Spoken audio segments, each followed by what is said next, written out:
கர்த்தருடைய பரிசுத்த நாமத்துக்கு மகிமை உண்டாவதாக. ஆண்டவரும் இரட்சகருமாகிய இயேசு கிறிஸ்துவின் நாமத்தினாலே இந்த ஆகஸ்ட் மாதம் 1 தேதியிலே உங்களை வாழ்த்தி ஆசீர்வதிக்கிறேன். இந்த மாதத்தில ஒரு புதிய ஆரம்பத்தை கர்த்தர் உங்களுக்கு தருவாராக. இந்த மாதத்திலே கர்த்தர் நமக்கு கொடுக்கிற வாக்குத்தத்த வார்த்தை 37வது சங்கீதம் 5ஆம் வசனம். இந்த வேத வசனத்திலே கர்த்தர் நமக்கு வாக்கு பண்ணுகிறார். உன் வழியை கர்த்தருக்கு ஒப்புவித்து அவர் மேல் நம்பிக்கையாயிரு, அவரே காரியத்தை வாய்க்க பண்ணுவார் என்று. அருமையான தேவ பிள்ளைகளே, இந்த வசனத்தை ஆதாரமாய் வைத்து சொல்லுகிறேன். ஆண்டவரும் இரட்சகருமாகிய இயேசு கிறிஸ்துவின் நாமத்தினாலே உங்களுக்கு கர்த்தரே காரியத்தை வாய்க்க பண்ணுவார்.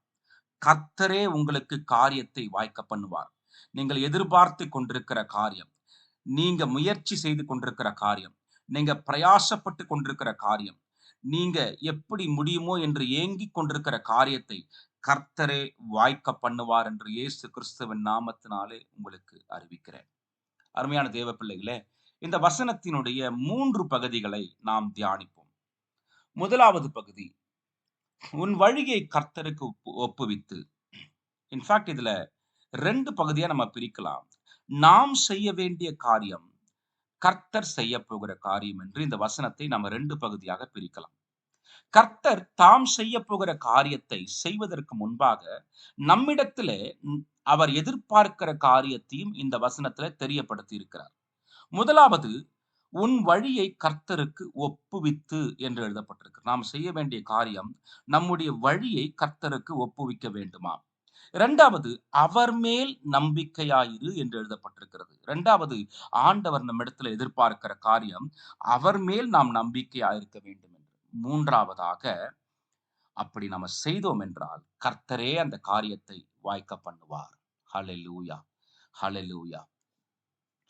உன் வழியை கர்த்தருக்கு ஒப்புவித்து என்று சொல்லும் பொழுது, அருமையான தேவ பிள்ளைகளே, நம்முடைய வாழ்க்கையில அநேக காரியங்களுக்காக நாம் முயற்சி எடுத்துக் கொண்டிருக்கிறோம். சில வேலைகள்ல ஒரு வியாபாரத்துக்காக, ஒரு வேலைக்காக, ஒரு படிப்புக்காக, ஒரு ஒரு கோர்ஸ் படிக்கிறதுக்காக, ஒரு திருமண காரியத்துக்காக, ஒரு பிள்ளையை பெற்று குழந்தை பாக்கியத்துக்காக, ஒரு வீடு கட்டுவதற்காக, இப்படி அநேக காரியங்களை நம்முடைய வாழ்க்கையில முயற்சி செய்து கொண்டிருக்கிறோம். சிலர் வெளிநாடுகளுக்கு குடியேறுவதற்கு முயற்சி எடுத்துக்கொண்டு வெளிநாடுகள்ல வேலைக்காக முயற்சி எடுத்துக் கொண்டிருக்கிறாங்க. எத்தனையோ காரியங்களை நம்ம எதிர்பார்த்து கர்த்தர் இந்த காரியத்தை வாய்க்க பண்ணுவார் என்ற நம்பிக்கையோடு கூட காத்திருக்கிறோம். சில வேலைகளில கர்த்தருக்கு சித்தமானபடி நாம முயற்சி எடுக்கிறோம். அருமையான தேவ பிள்ளைகளே, வழியை கர்த்தருக்கு ஒப்புவிக்க வேண்டும் என்று சொல்வதற்கு முன்பாக நாம் எப்படியெல்லாம் ஒரு வழியை தேர்ந்தெடுத்து செய்கிறோம் என்பதை முதலாவது புரிந்து கொள்ள வேண்டும். 3 விதங்களில நாம் ஒரு காரியத்தை செய்ய முயற்சி பண்ணுகிறோம். 3 விதத்துல செய்யறோங்க. 1, நாம் தேர்ந்தெடுக்கிற வழி, இது கர்த்தருக்கு சித்தம்தான், கர்த்தருக்கு சித்தமான வழிதான் என்று உறுதியாய் அறிந்து அந்த பாதையை தேர்ந்தெடுக்கிறோம்.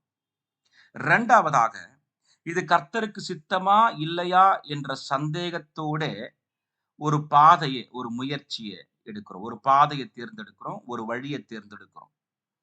3வதாக, இது கர்த்தருக்கு சித்தமில்லை என்று தெரிந்தும் கூட, இது கர்த்தருக்கு சித்தமே இல்லை என்று தெரிந்தும் கூட அந்த வழியை நம்ம தேர்ந்தெடுத்து விடுகிறோம்.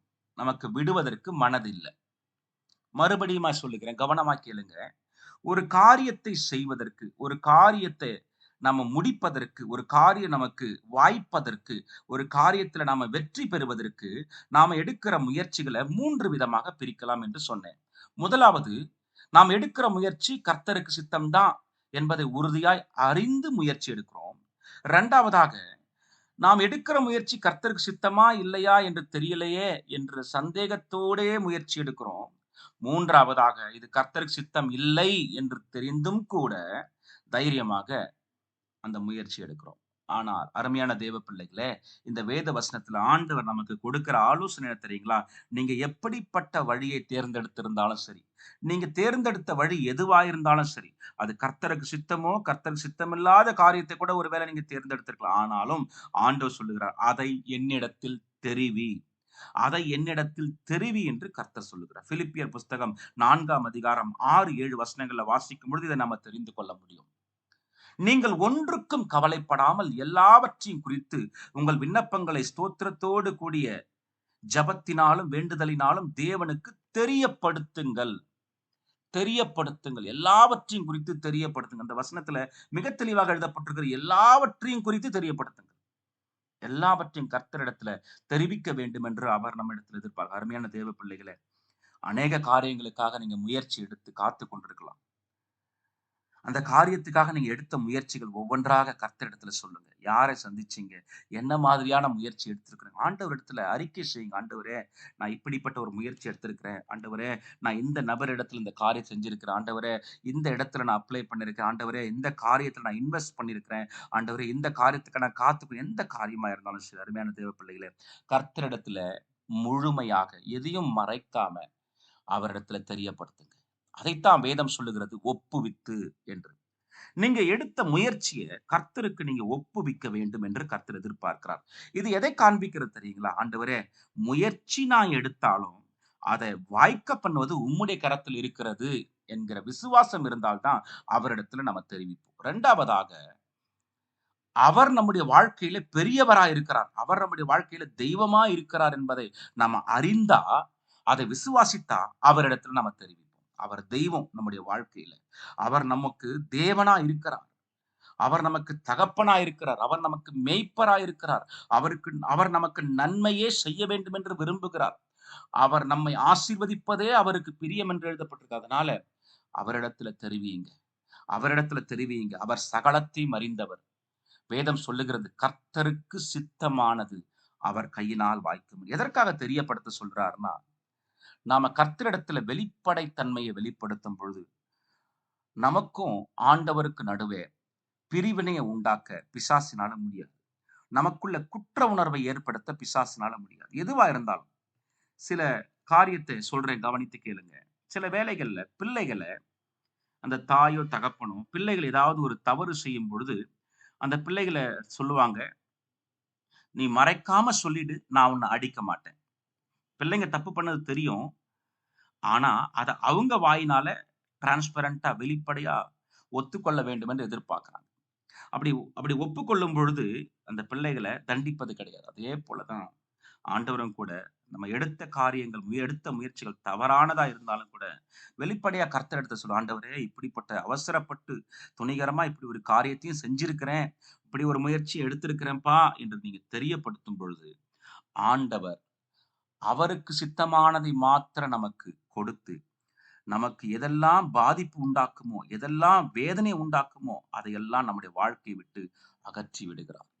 சோ ஆண்டவர் இடத்துல எல்லாவற்றையும் தெரிவிக்க வேண்டும் என்று அவர் விரும்புகிறார்.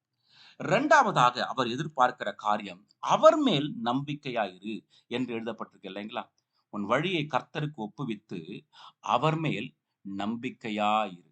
அருமையான தேவ பிள்ளைகள், இதே 37ஆம் சங்கீதத்துல 2 காரியத்தை 3 காரியத்தை நாம வாசிக்க முடியும். அவர் மேல் நம்பிக்கையா இருப்பது என்றால் என்ன?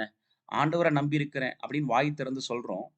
அதை வேறு எந்த விதத்திலேயாவது அந்த நம்பிக்கையை வெளிப்படுத்த முடியுமா என்றால் முடியும். 37ஆம் சங்கீதம் 3ஆம் வசனத்தில் எழுதப்பட்டிருக்கு, கர்த்தரை நம்பி நன்மை செய்.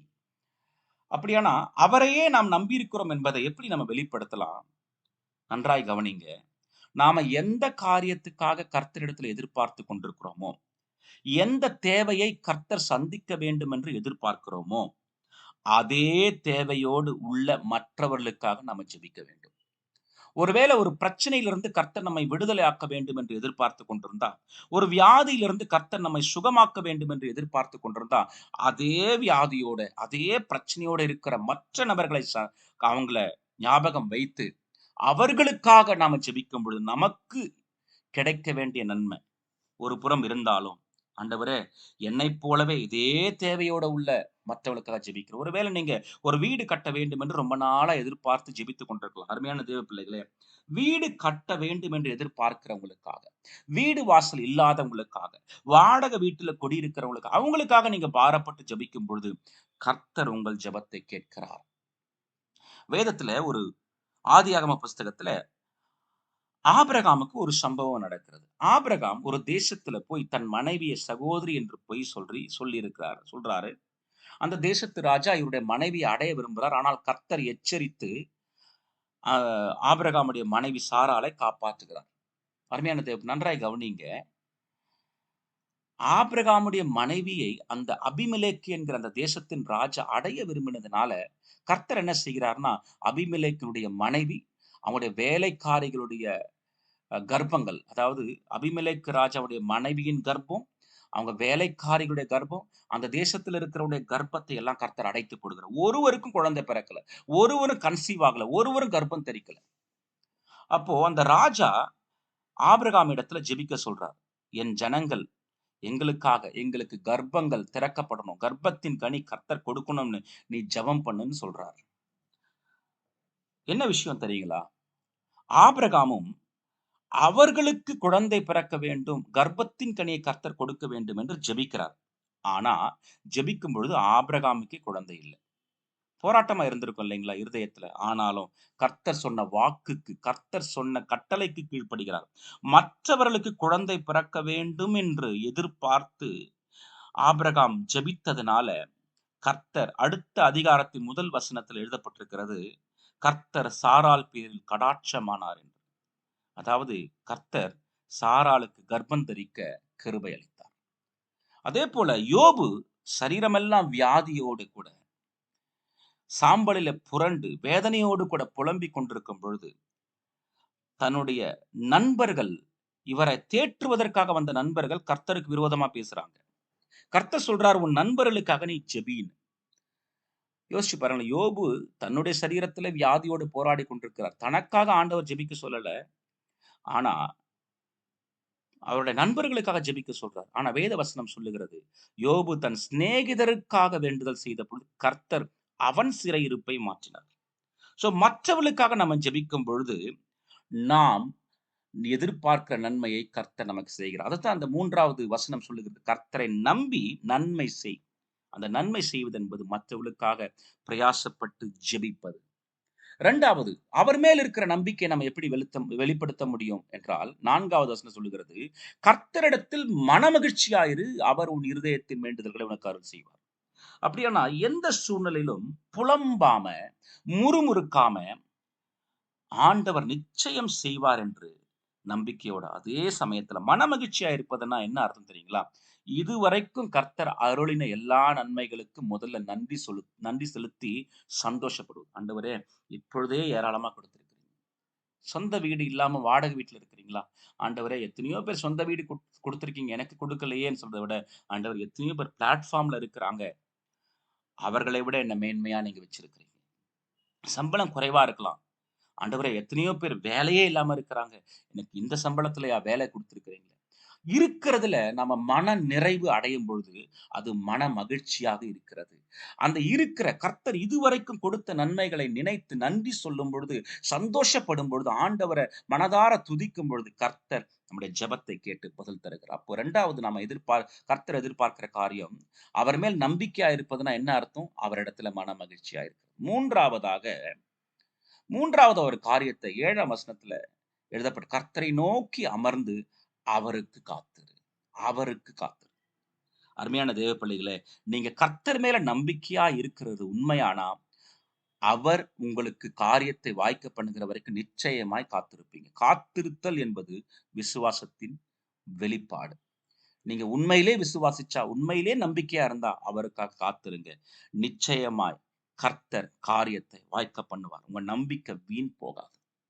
இந்த 3 காரியத்தை மனதில் வைத்துக் கொள்ளுங்க. நாம எந்த நன்மையை எதிர்பார்க்கிறோமோ அதே நன்மை மற்றவர்களுக்கு அருளப்பட வேண்டும் என்று ஜெபிக்கணும்.